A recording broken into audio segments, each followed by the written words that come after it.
이 시간에 참 잘 나오셨습니다. 우리 옆에 분 한 분 인사하도록 하겠습니다. 잘 나오셨습니다. 큰 은혜 받으십시오. 한 주 동안 또 좀 쉬다가 또 기도도 좀 하고 이렇게 왔습니다. 저기 북쪽으로 가니까 그 미세먼지가 너무 심해가지고 대구가 제일 좋은 것 같아요.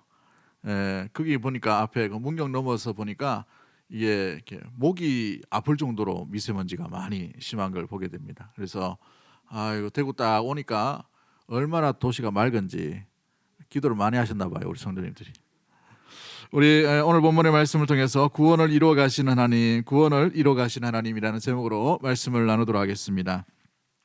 3년 정도 걸쳐서 우리 창세기를 다 다루었습니다. 절별로 또 장별로 이렇게 함께 나누었는데요. 너무나도 뜻깊고 너무나도 감사한, 또 오늘 이 창세기 마지막 정리하는 그런 의미로 오늘 이 창세기를 우리에게 주신 의미가 뭔가라는 것을 오늘 한번 되짚어 보기를 원합니다. 이 코로나 때문에 또 주일날 참석하지 못하신 분은 오늘 참석하면 창세기 다 떼는 겁니다. 감사하죠. 네. 오늘 창세기를 통해서 우리에게 주신 은혜, 교훈이 뭔지를 우리 한번 살펴보기를 원합니다. 창세기는 특별히 크게 두 가지로 나눌 수 있는데 1장부터 11장까지에 대해서는 인류의 탄생, 또 창조, 타락, 또 어떤 하나님께서 주시는 원시복음, 인간의 죄악들, 인간의 관영함들, 죄악의 관영함들이 나타나지요. 12장부터 50장까지 말씀을 보시면은 이제 그 죄악 가운데 물들어 있는 이 백성들을 하나님께서 내버려 두신 것이 아니라 갈대아 우르에서 한 사람을 선택하셔서 그 사람을 통해서 하나님의 구원의 계획을 구체적으로 이뤄가심을 보게 하시는 약속의 하나님, 언약의 하나님, 메시아 언약을 구체적으로 맺어 가시는 그 하나님을 보여줄 수가 있게 됩니다. 그래서 오늘 본문의 그 정점에 있는 사람이 아브라함이라는 사람이에요. 우리 창세기 12장 1절부터 3절까지 우리 읽었지만 복의 근원으로 만드시고 복을 주시고 민족들이 번성하게 하시고 너로 말미암아 천하 만민이 복을 받을 것이다 라고 하신 것은 그 사람이 잘나서, 그 사람이 거룩해서, 그 사람이 어떤 특별해서 한 것이 아니라 하나님의 일방적인 사랑으로 말미암아서 갈대아 우르에 살고 있는 그 영혼을 불러주셔가지고 일방적으로 약속하시고, 그러므로 말미암아 하나님께서 구원을 어떻게 이루어 가시는지를 보게 하시고 맛보게 하시는 놀라운 은혜의 과정들이 되게 되는 것이죠. 그로 인하여서 오늘 우리 본문을 통해서 그렇다면 이 창세기 전체 핵심적인 내용이 뭔가를 우리 한번 나눠보려고 합니다. 무엇보다 창세기를 구성할 때에 여러 가지 사건들이 있죠. 크게는 네 가지 사건이 있습니다. 네 가지 사건. 천지창조, 두 번째가 인간의 타락, 세 번째가 노아 홍수, 네 번째가 바벨탑 사건이에요. 대부분은 죄로 인하여서 연결되어 있는 모습을 보게 되죠. 이로 말미암아 12장부터 15장까지는 4명의 족장들이 일어나죠. 족장들의 첫 번째 사람의 이름이 뭡니까? 아브라함. 두 번째 이름이 이삭. 세 번째 이름이요? 야곱. 네 번째 이름은요? 요셉과 그의 형제들을 의미하지요. 그로 말미암아 창세기 전체를 네 사건과 네 족장 이렇게 구분하는 사람도 있게 됩니다. 아무튼 이 창세기 전체를 구성하는 게 뭐냐? 타락 가운데 가장 아름답게 지어졌던 이 백성들을, 이 백성들이 하나님께 타락함으로 말미암아 타락된 백성을 그냥 내버려 두지 아니하시고 끝까지 하나님께서 살리시고 구원하시기 위해 찾아오시는 그 하나님, 언약을 맺으시는 하나님으로 이 창세기를 공부하면, 창세기 전체를 우리가 꼼꼼히 살펴보면 성경 전체의 절반 정도를 해결할 수 있는 부분이 이 창세기 전체에 있게 됩니다. 창세기는 약속의 장이요, 창세기는 또 언약의 구체적인 모습들이 드러나는 이 장이기 때문에 그러한 것이죠. 우리가 우리 전체를 돌아보면서 1장부터 2장까지 나타났던 사건들이 뭡니까? 하나님께서 창조하시고 하나님께서 심히 좋도록 모든 것을 완벽하게 만들어 주셨다는 사실이지요. 하나님은 사람을 위해 무엇을 만들어 주셨습니까? 하나님은 무엇을 만들어 주셨어요? 모든 것을 다 주셨습니다. 모든 것을 다 주셨어요. 그로 인하여서 1장과 2장에 제일 많이 등장하는 하나님의 독백이 있어요. 하나님의 고백이 있죠. 무엇입니까? 제일 많이 드러나는 게 심히 좋았더라. 1부 때도 찬양대만 이렇게 심히 좋았더라 맞추더니만 오늘도 이 2부 때도 찬양대만 맞추네. 감사합니다. 그죠? 예, 오늘 찬양이 너무 이렇게 하이 소프라노가 이렇게 올라가는 게 쉬운 게 아니에요. 특히 이 11시쯤 내가 목이 덜 풀렸습니다. 보통 가수들은요 아침에 노래 안 불러요. 밤에만 부릅니다. 목을 한참 풀고 난 뒤에. 우리는 가수가 아니기 때문에 주신 은혜를 가지고 그죠? 힘껏 찬양하다 보니 이렇게 아름다운 찬양이 되는 것 같습니다. 아무튼 하나님은 우리 인류를 위해 모든 것을 다 주셨어요.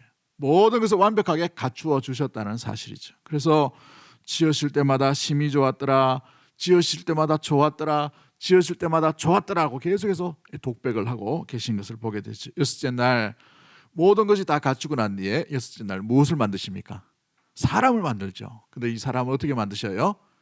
하나님의 형상대로 만드셨다라고 되어 있어요. 하나님의 형상대로 사람을 만드셨다고 되어 있죠.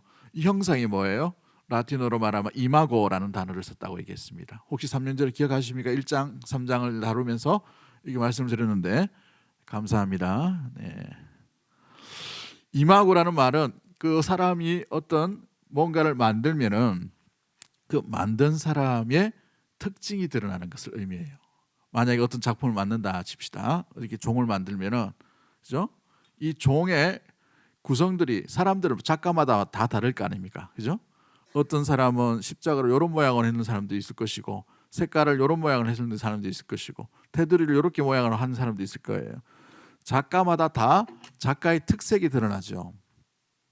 하나님께서 사람을 만드실 때에 특별하게 사람을 짓고 난데 누가 드러나도록 이렇게 만드셨다는 거예요. 하나님이 드러나도록.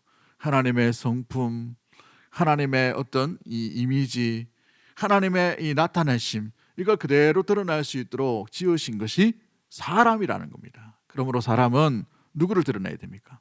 하나님이 드러나야 돼요. 우리가 움직이고 우리가 말을 하고 우리가 행동하고 우리가 생각하고 우리가 손짓하고 우리가 밟는 모든 곳에서 우리가 드러나는 것이 아니라 우리를 지으신 이인 하나님께서 드러나는 삶을 살아가는 믿음의 모든 가족들 되기를 주의 이름으로 간절히 축복합니다. 그렇습니다. 우리는 하나님을 드러내는 존재인 것이죠. 사람을 지으시고 난 뒤에 너무 좋으셔서 심히 좋았더라라고 매우 좋았더라라고 탄복하시면서 너무나도 기뻐하시는 우리 하나님 아버지의 독백이 담겨져 있죠. 그 인간들을 어디다 두십니까? 에덴 동산이라는 곳에 두셨어요. 그 에덴 동산에 두셔서 남자가 혼자 독처하는 것을 혼자 있는 것을 하나님께서 보시고 독처하는 것이 좋지 못하니 누구를 붙여줍니까? 여자를 하와를 붙여주시죠. 그래서 돕는 배필로 만들어 주셨습니다. 그래서 두 사람이 하나님께서 만드신 가장 완벽한 에덴 동산에서 하나님의 뜻을 따라서 동물들의 이름을 짓고 경작하고 돌보며 다스리고 충만하는 그런 삶, 가장 아름다운 하나님의 나라의 임함을 그들이 맛보고 누리게 되었습니다. 하나님께서 부정령, 명령 딱 한 가지만 주시죠. 그 명령이 뭐예요? 2장 17절 말씀에 뭐라고 되어 있습니까? 창세기 2장 17절 동산 각종 나무의 열매는 내가 임의로 먹되, 그죠? 선악을 알게 하는 나무의 열매는 뭐 하지 말라? 먹지 말라. 여러 가지 하나님께서 긍정의 명령도 많이 주셨어요. 충만하고 다스리고 이 가축들의 이름을 짓고 이렇게 하셨는데 부정령 명령을 딱 한 가지 주십니다. 먹지 말라. 그러면 어떻게 된다고요?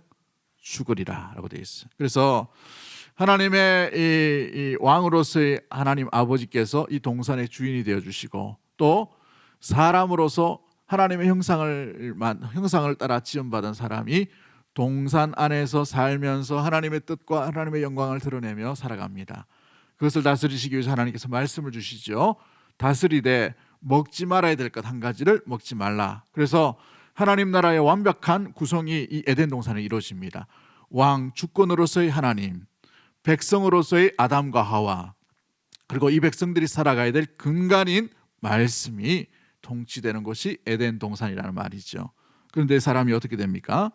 이 에덴 동산에서 하나님의 말씀 안에서 누리면 되고 하나님 말씀 가운데서 살아가면 되고 하나님의 말씀에 따라서 살아가면 순종하면 되는데 사람이 그렇지 못합니다. 창세기 3장부터 어떤 일이 일어납니까? 타락이 일어나죠. 타락이. 그래서 3장부터 11장까지 인간이 얼마나 무너지는가, 얼마나 나약한 존재인가, 얼마나 죄악 가운데 거하는 백성들인가를 철저하게 보여주는 것이 3장부터 11장까지 드러나게 되죠. 죄가 어떻게 들어오게 됩니까? 우리 3장 1절 말씀을 우리 한번 읽어볼까요? 3장 1절 말씀 시작. 내 뱀은 여호와 하나님이 지으신 들짐승 중에 가장 간교하니라. 뱀이 여자에게 물어 이르되 하나님이 참으로 너희에게 동산 모든 나무의 열매를 먹지 말라 하시더냐. 가장 간교한 이 들짐승인 뱀이 여자에게 찾아옵니다. 여자에게 찾아와서 뭐라고 얘기합니까? 하나님의 말씀에 대해서 한번 점검해 보죠. 진짜 알고 있나 모르고 있나 확실하게 알고 있는지를 한번 물어봅니다. 정말 먹지 말라 했냐? 라고 얘기하죠. 그럴 때 하와가 뭐라고 대답합니까? 3절 말씀 한번 볼까요? 3절 말씀 시작. 의 열매는 하나님의 말씀에 너희는 먹지도 말고 만지지도 말라 너희가 죽을까 하노라 하셨느니라. 하와가 뭐라고 대답합니까? 너희가 죽을까 하노라. 우리 하나님께서 뭐라고 말씀하셨어요? 반드시 죽으리라고 말씀하셨죠. 반드시 죽으리라. 그런데 하와는 어떻게 말하고 있죠? 너희가 죽을까 하노라. 말씀이 약간 변형이 되어요. 누가 변형시킨 겁니까? 하나님이 그렇게 하셨어요? 그렇지 않죠. 하와가 말씀을 온전히 받아들이지 못하고 간직하지 못함으로 말미암아서 말씀을 대충 한 거예요. 정확하게 알지 못하고 그 말씀을 그냥 자기 임의대로 해석해 버립니다. 죽을까 하노라. 그런데 사탄은 이 틈을 노리지 않죠. 여러분, 말씀을 느슨하게 잡고 말씀을 온전히 간직하지 못하면 그 사이에 은혜가 임하고 하나님의 사랑이 임해야 되는데 그렇지 못해요. 여러분, 그 속에 사탄의 유혹들이 찾아올 수 있다라는 사실을 우리는 염두에 두어야 됩니다. 그러므로 말씀을 항상 우리 마음 가운데 주의 말씀으로 강력하게 간직하고 나아갈 수 있는 믿음의 모든 성도가 되어야 될 줄 믿습니다. 사탄은 이것을 노리게 된 것이죠. 그로 인하여서 하나님에 대해서 이제 뱀이 유혹이 시작이 본격적으로 일어나게 됩니다. 왜 먹지 말라 했냐? 왜 먹지 말라 했냐? 죽을까 하노라 라고 했기 때문에 죽을 수도 있고 안 죽을 수도 있다는 것을 하와가 염두하고 있는 거예요. 잘 못 믿겠다는 말입니다. 정확하게 믿지 못하는 것이죠. 그러니까 뱀이 유혹하죠. 5절 말씀. 오늘 우리 창세기 전체를 돌아보기 때문에 여러분이 성경을 좀 찾으셔서 밑줄을 좀 끄시면 좋을 것 같습니다. 자, 3장 5절 말씀 시작.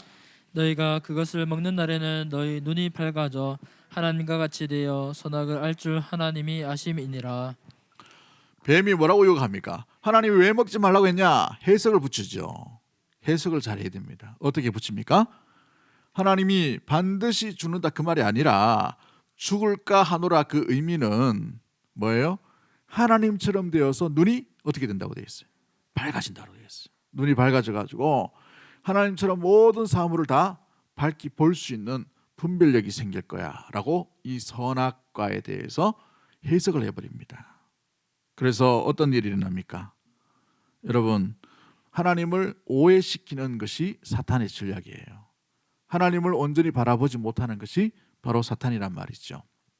사탄의 전략은 하나님께서 하나님 되시지 못하도록 만드는 것이 사탄의 전략입니다. 그래서 뱀의 하와를 어떻게 유혹합니까?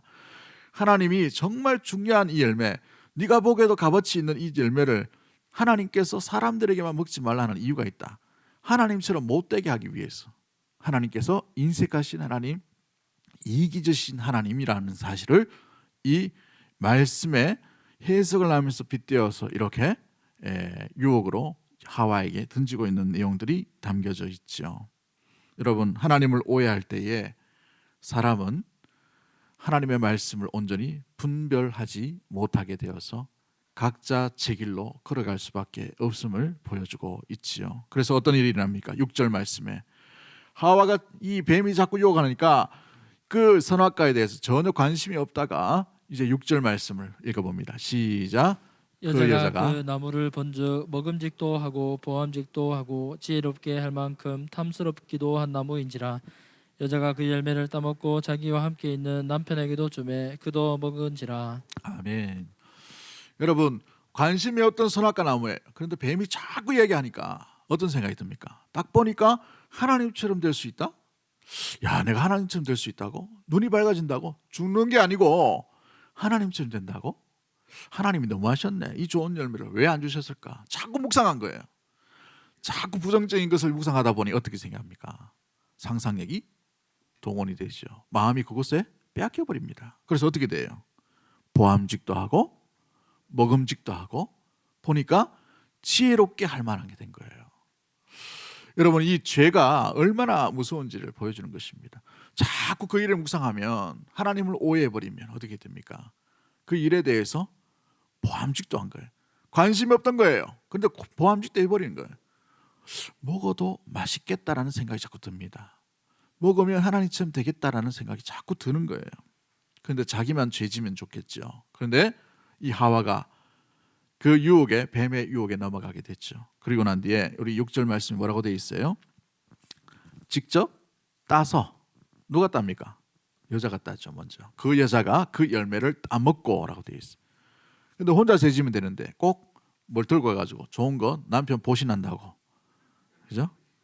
남편에게 줘봐요. 누가 줬어요? 네? 하와가 준 겁니다. 하와가. 그렇죠? 여자분들이 갑자기 말이 없네. 아내가 따서 남편에게 준 거예요. 근데 남편이 딱 보면 말씀에 끼어 있으면 대번 뭘 해야 돼요? 어떻게 해야 됩니까? 뭐라 해야지. 와이카노 이래가지고 뭔 일이고 막았어야 돼요. 그런데 어떻게 합니까? 좋은 거라 카인 맛 또 자기도 못 보는 거예요. 어떻게 돼요? 가족이 타락하게 되어버립니다. 그런데 죄의 결과가 어떻게 됐어요? 두려움이 찾아오게 되었어요. 이들 부부에서는 하나님 나라 안에서는 두려움이 없어요. 완벽한 하나님의 나라입니다. 에덴 동산 안에서의 즐거움과 평안, 벌거벗었으나 부끄러움도 모르는 그런 순백의 상태예요. 그러나 따먹고 나니 어떻게 됐습니까? 두려움이 찾아와요. 이 두려움이 어디서 오는지 아셔요? 죄의 결과인 죽음에서 오는 거예요. 죽는다는 것을 알게 됩니다. 죽음으로부터 오는 이 두려움으로 인하여서 그들이 제일 먼저 한 것이 숨는 방법이에요. 숨고 난 뒤에 벌벌벌 떨고 있을 때 하나님께서 찾아오셔서 뭐라고 말합니까? 너희가 왜 숨었느냐? 왜 이렇게 하냐? 라고 물어보시죠. 그러고 난 뒤에 왜 그 나무의 열매를 따먹었냐? 라고 물어보실 때에 이 아담이 뭐라고 얘기합니까? 12절 말씀이죠. 창세기 12절. 3장 12절 시작. 아담이 이들의 하나님이 주셔서 나와 함께 있게 하신 여자 그가 그 나무 열매를 내게 주므로 내가 먹었나이다. 먹기는 누가 먹었어요? 자기가 먹었어요. 지가 먹어놓고 뭐라고 얘기합니까? 하와가 줘서 먹었습니다라고 얘기하죠. 여러분, 이게 죄의 전가를 얘기합니다. 죄의 전가, 내 잘못이 아니다는 거예요. 여러분, 꼭 죄를 지면 내 탓이 아닙니다라고 하는 사람들이 많이 있어요. 죄인들의 특성이에요. 도덕을 잡으면 도덕이 자기가 훔치고 자기가 뭔가를 하고 강도짓을 해놔놓고 꼭 뭐라고 얘기해요? 자가 시켜서 했습니다. 나는 안 그럴래 그랬는데 그 지갑이 그거 있어가지고 내가 훔쳤습니다. 나는 안 그런데 내 친구가 가자 그래가지고 내가 훔쳤습니다. 이렇게 얘기했죠. 학교 가서 친구들과 뭐 다툼이나 이런 게 있을 때 마찬가지예요. 꼭 어머니들이 가면은 뭐라고 얘기합니까? 자녀들 보고 선생님 앞에서 친구 잘못 사귀어가지고 안 그랬습니까? 우리 아는 원래 착한데 똑같이 죄를 지었어요. 근데 이렇게 하는 거죠. 죄의 습성입니다. 예, 연약한 사람의 습성인 거예요. 항상 죄는 누군가의 탓을 돌리게 되어 있습니다. 여러분, 그럴 때에 어떻게 됩니까? 하와도 누구에게 탓을 돌려요? 뱀에게 탓을 돌리죠. 그런데 아담은 더 큰 질책을 받습니다. 12절 다시 한번 보시면 뭐라고 되어 있어요? 죄의 전가를 하와에게 돌리는 것처럼 보이지만 정확한 문맥과 정확한 단어를 해석해 보면 누구에게 돌리고 있어요? 하나님께. 하나님이 주셔서 내게 붙여진 그 여자 때문에 내가 하게 됐습니다. 내가 살고 싶어서 산 게 아니에요. 붙여주시니까, 주셨으니까 그 여자가 나한테 가져와가지고 이렇게 한 거 아닙니까? 이 뭐예요? 누구에게 탓을 돌린 거예요? 하나님께 탓을 돌린 거예요. 죄의 전가가 이만큼 무서운 겁니다.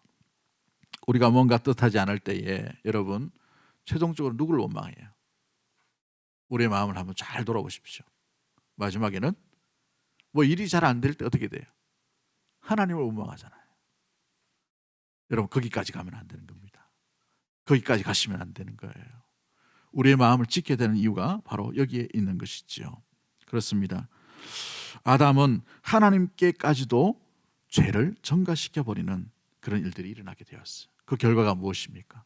가장 완벽한 에덴 동산에서의 그 평화로운 동산에서의 추방당함을 당하게 됐지요. 노동이 오게 됩니다.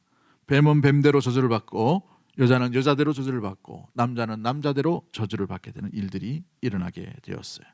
하나님의 형상이 완전히 깨어져 버린 일들이 일어나게 되었지요.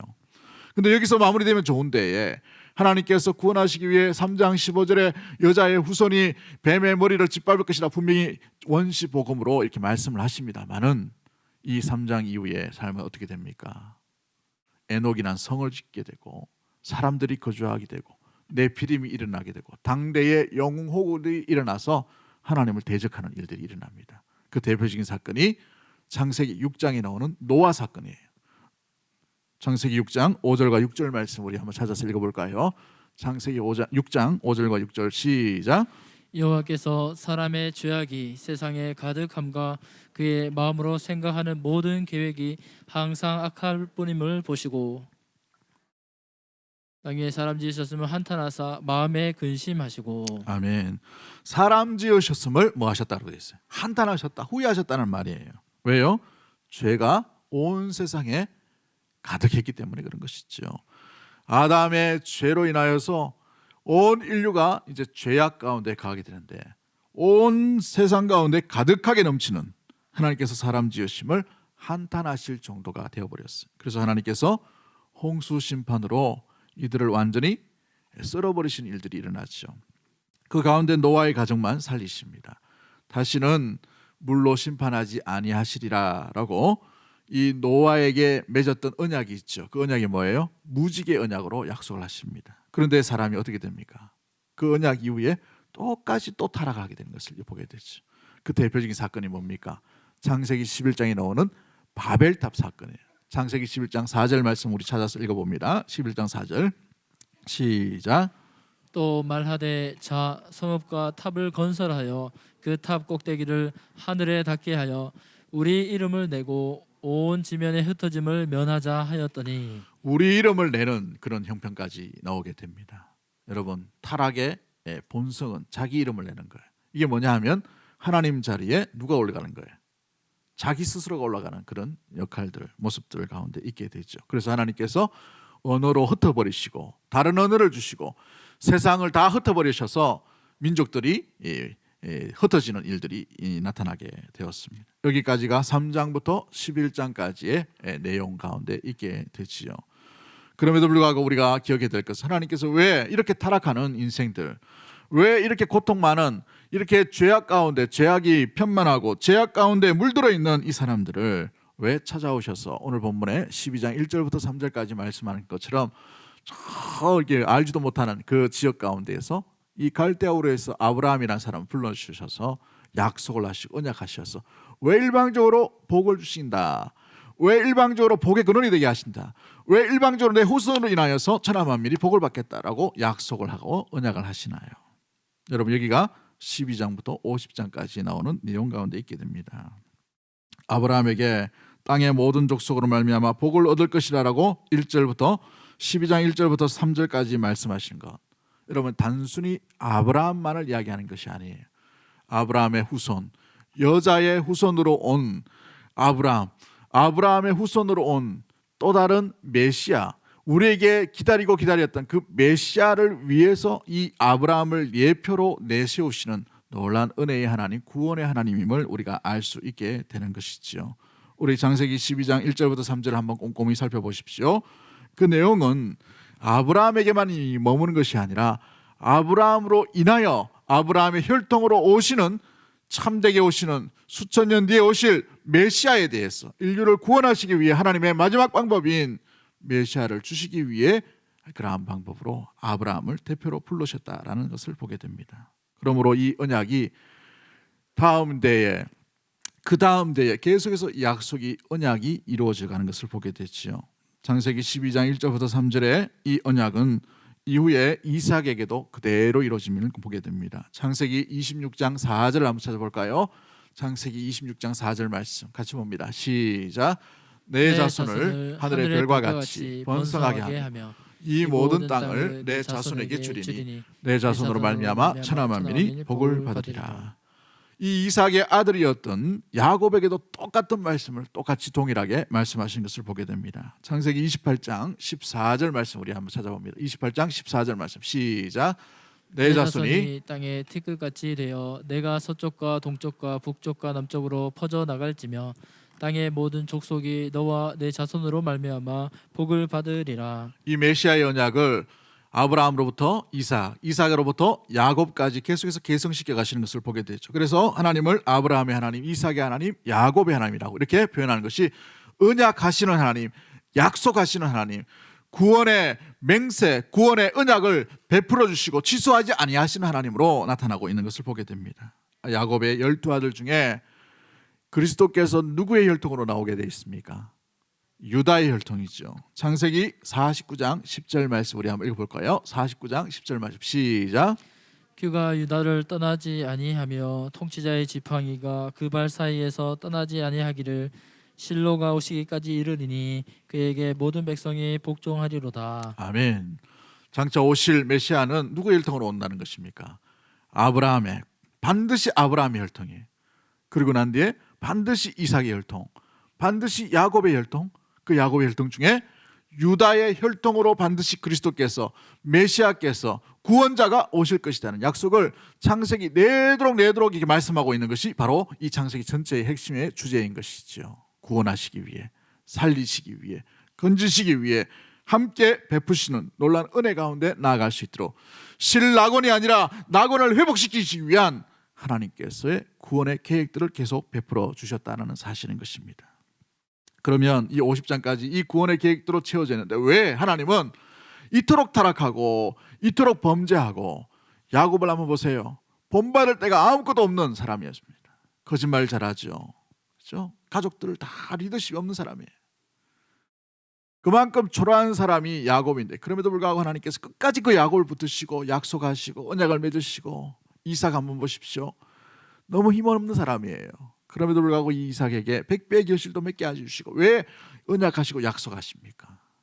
여러분, 갈대아 우르에서 우상을 팔던 그 아들의 모습들이었던 아브라함을 왜 3,600km나 떨어진 곳으로 가나안 땅으로 부르셔가지고 하나님께서 일방적으로 큰 무지한 그 땅 가운데에서 복을 주시겠다 약속하신 이유가 뭐예요? 인류가 타락하고 범죄하고 각자 제 길로 가는 그런 상황 가운데서도 왜 아브라함을 통해서 하나님의 구원의 계획들이 성실하게 보이진 않지만 지금도 이뤄가심을 계속해서 이 아브라함을 통해, 이삭을 통해, 야곱을 통해, 유다를 통해 보여주시는 이유가 무엇이냐는 것이죠. 다름 아닙니다. 그 이유는 하나님께서 세상을 사랑하시기 때문에 그래요. 하나님께서 구원을 베푸시기 위해 작정하셨기 때문에 그런 것이죠.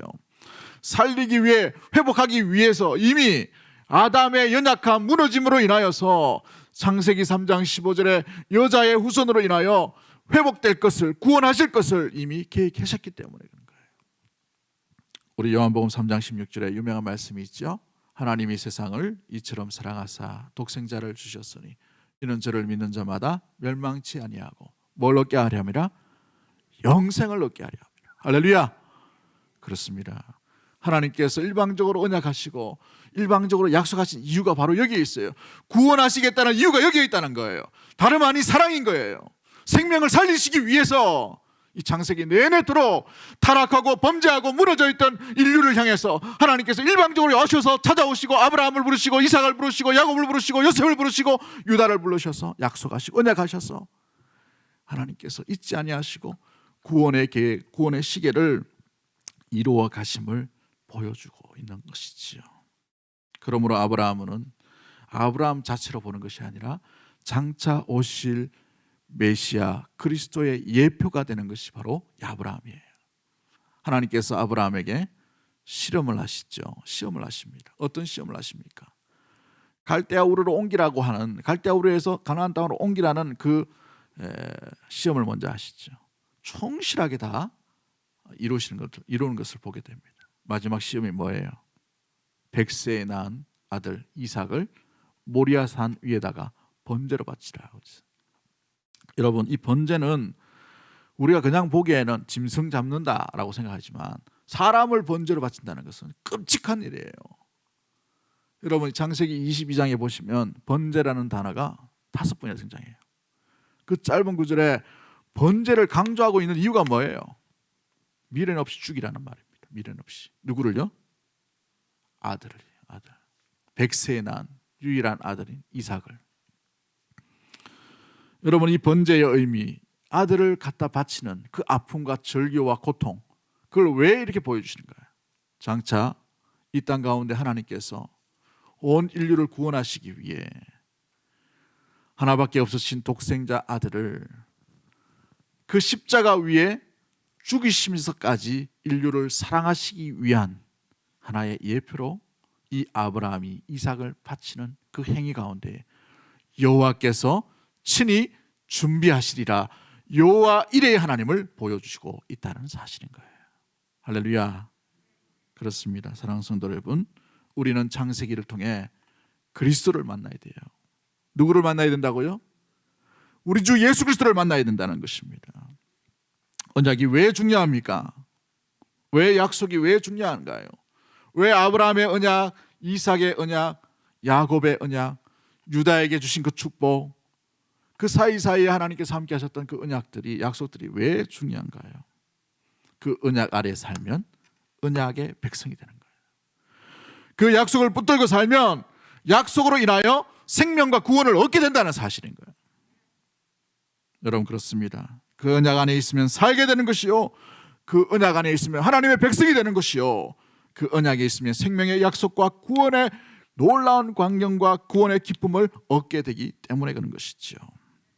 아무리 용맹하는 자라도, 아무리 왕족이라 하더라도, 아무리 부자라 하더라도, 당대에 이름난 사람이라 하더라도 그냥 왔다 그냥 가는 인생이에요. 그러나 구원의 삶과 약속과는 그들이 상관이 없는 삶이라는 것이죠. 그러기에 하나님께서 주신 약속, 하나님께서 주신 언약, 하나님께서 맺으신 그 귀한 말씀 가운데 살아가면 그 말씀으로 인하여 살게 된다는 거예요. 오직 의인은 믿음으로 말미암아 살리라. 할렐루야. 이것이 창세기가 보여주는 놀라운 교훈의 말씀인 것입니다. 단순한 복이 아니에요. 진리 가운데 있는 복인 것입니다. 여러분, 그러므로 우리 믿음의 성도들이 창세기를 대하면서 우리가 바라보고 간직해야 될 것이 무엇입니까? 약속 안에 있는가? 말씀 가운데 있는가? 말씀으로 살아가고 있는가? 그리스도 안에 생명이 있는 줄 알고 그 생명 가운데 거하고 있는가? 이것이 우리에게 고민이요 숙제인 것이죠. 오늘 우리 창세기를 마치면서 사랑하는 성도 여러분, 그분 안에 거할 수 있는 믿음의 모든 가족들 되기를 주의 이름으로 간절히 축복합니다. 그 약속을 붙들고 살아가면 약속의 사람이 될 줄 믿습니다. 그 생명의 약속 가운데 거하면 생명 가운데에 우리가 나아가게 될 줄 믿습니다. 하나님의 백성이요, 하나님의 자녀로서 아브라함이 하셨던 것처럼, 이삭에게 하셨던 것처럼, 꽤 많은 야곱에게 하셨던 것처럼 우리 믿음의 성도들을 그렇게 함께 하시는 놀라운 은혜의 믿음의 모든 과정들, 성도가 될 줄 믿습니다. 요셉을 왜 애굽으로 보내셨습니까? 창세기 45장에 생명을 구원하기 위해, 45장 7절에도 당신들의 생명을 보존하기 위해라고 이렇게 되어 있어요. 그렇죠? 49장 50장 20절 말씀에도 뭐라고 되어 있습니까? 하나님은 그것을 손으로 바꿔서 오늘과 같이 많은 백성의 생명을 뭐하시기 위해서? 구원하시기 위해서 나를 보내셨다는 겁니다. 그러므로 이 창세기를 바라볼 때 구원의 관점으로 바라보셔야 돼요. 그 주인공은 그리스도이신 것이죠. 아브라함을 만나신 하나님, 이삭을 만나신 하나님, 야곱을 만나셨던 하나님, 요셉을 만나셨던 하나님, 유다의 혈통으로 오실 그 메시아를 우리는 창세기를 통해서 만나야 되는 것입니다. 그분 안에 생명이 있는 줄 믿습니다. 그러므로 주 예수를 믿으라, 그리하면 너와 내 집이 구원을 얻으리라. 여러분, 그렇습니다. 요한복음 20장 31절 말씀에 뭐라고 말씀하십니까? 오직 이것을 기록함은 예수께서 하나님의 아들 그리스도이심을 믿게 하려 함이요 또 너희로 믿고, 같이 봅니다. 시작. 그 이름을 힘입어 생명을 얻게 하려 함이니라. 무엇을 얻게 한다고요? 생명이요, 생명. 그리스도 안에 생명이 있는 줄 믿습니다. 그 생명 안에 죄와 사망의 결과도 이기게 하시는 그리스도의 놀라운 부활의 영광이 함께 있다는 사실들을 기억할 수 있는 믿음의 모든 가족들 되기를 주의 이름으로 간절히 축복합니다. 로마서 8장 1절부터 2절까지 말씀이 뭐라고 되어 있어요? 그러므로 이제 그리스도 예수 안에 있는 자에게는 결코 정죄함이 없나니 이는 그리스도 예수 안에 있는 생명의 성령의 법이 죄와 사망의 법에서 너를 해방하였습니다. 아멘. 세상에 신라관 같은 절망과 고통, 낙원을 빼앗겨버린 인생 가운데에서 고통과 저주 아래 살아가는 인생이 죄의 오물과 같은 그 얼매임에 묶여서 노예와 같은 삶을 살아가는 것이 아니라 그리스도 안에 있으면, 주 예수를 믿으면 그곳에서 해방되어서 기쁨과 자유와 평안 가운데에 빼앗겨버렸던 낙원이 아니라 다시 되찾는 하나님 나라의 영광 가운데 거하며 온전히 이 땅 가운데 살아갈 수 있음을 말하고 있는 것이죠. 할렐루야. 사랑하는 성도 여러분, 주님 안에 생명이 있습니다. 주님 안에 영원한 삶이 있는 줄 믿습니다. 주님 안에 자유함이 있는 줄 믿습니다. 주님 안에 기쁨과 참된 평안이 있는 줄을 기억하고 그 말씀 안에, 그 주님 안에 항상 거할 수 있는 믿음의 모든 가족들이 되기를 주의 이름으로 간절히 축복합니다. 우리 찬양 하나 합니다. 그의 빛 안에 살면 갈 길 인도하시리, 주의는 내 인생을 지키시리, 늘 지키시리. 우리 믿음으로 고백합니다.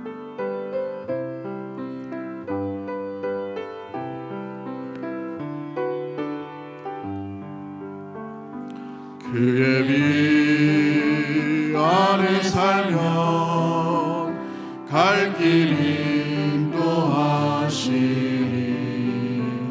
주의는 내 인생을 지키시리, 늘 지키시리. 죽음의 골짜기도 주의 손 담대하게 나아가며 밝은 아침 보게 되리,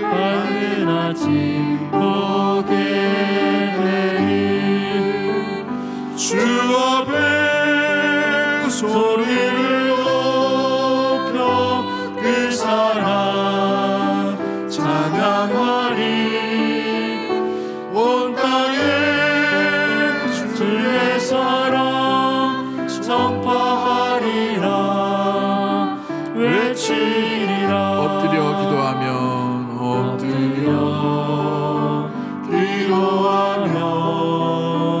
주님이 들으시리, 모든 것 협력하여 선하게 이루어지리라.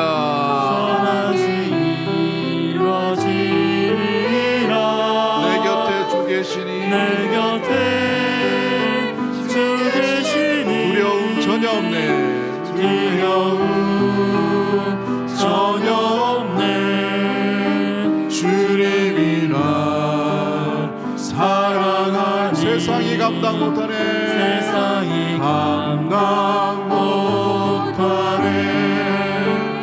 주 앞에 소리를 높여 그 사랑 찬양하리, 온 땅에 주의 사랑 전파하리라, 외치리라. 우리 이 시간에 합심해서 한번 기도하기를 원합니다. 여러분, 우리가 아무리 어렵고 힘들고 절망 가운데 가한다 하더라도 주님 안에 있는 참된 생명과 영생과는 비교할 데가 없는 것을 바라보게 됩니다. 우리가 왜 어둠을 묵상하게 됩니까? 왜 우리가 고통을 묵상하게 되나요? 우리 안에 생명이 온전히 붙들림을 받지 못했기 때문에, 그 안에 가지 못했기 때문에 우리는 어둠 가운데, 고통 가운데, 절망 가운데 노출되어 버릴 수밖에 없는 것을 보게 되지요. 죄의 유혹은 달콤하지만 결과는 엄청난 고통으로 다가오는 것을 바라보게 됩니다. 우리 이 어둠 세상 가운데에서 우리가 주목하고 우리가 붙들고 우리가 나가야 될 것이 무엇인지를 돌아보며 주의 약속의 말씀 가운데 갈 수 있도록 도와주시고, 주님께서 걸어가신 그 길로 걸어갈 수 있도록 도와주시고, 주님 안에 생명이 있는 줄 알고 생명 안에 거하며 살아갈 수 있는 우리의 가정과 우리의 심령과 우리 교회가 될 수 있도록 주님 인도해 달라고 우리가 그렇게 기도하기를 원합니다. 주님의 생명, 주님의 그 은혜, 주의 약속의 말씀에 영원한 그 구원의 약속과 구원의 기쁨이 있는 줄 알고 그 길에서 점차 조금도 떠나지 않는 삶을 살아갈 수 있도록 주님 인도하여 주옵소서. 주의 약속의 말씀을 꼭 붙들 수 있도록 도와주시고, 느슨하게 우리의 마음이 노출되어서 하와처럼 그 틈을 노리고 사탄의 공격 가운데, 유혹 가운데 들어가지 않도록 주여 우리 마음을 지켜주시옵소서. 우리 마음을 붙들어 주시옵소서. 약속의 자녀되게 하여 주시옵소서. 약속을 붙들고 살아갈 수 있는 성도가 되게 하여 주시옵소서. 생명 가운데 갈 수 있도록 도와주시달라고 우리 한번 이렇게 이 시간에 합심해서 한번 주여 한번 외치고 통성으로 기도하며 나가도록 하겠습니다. 주여.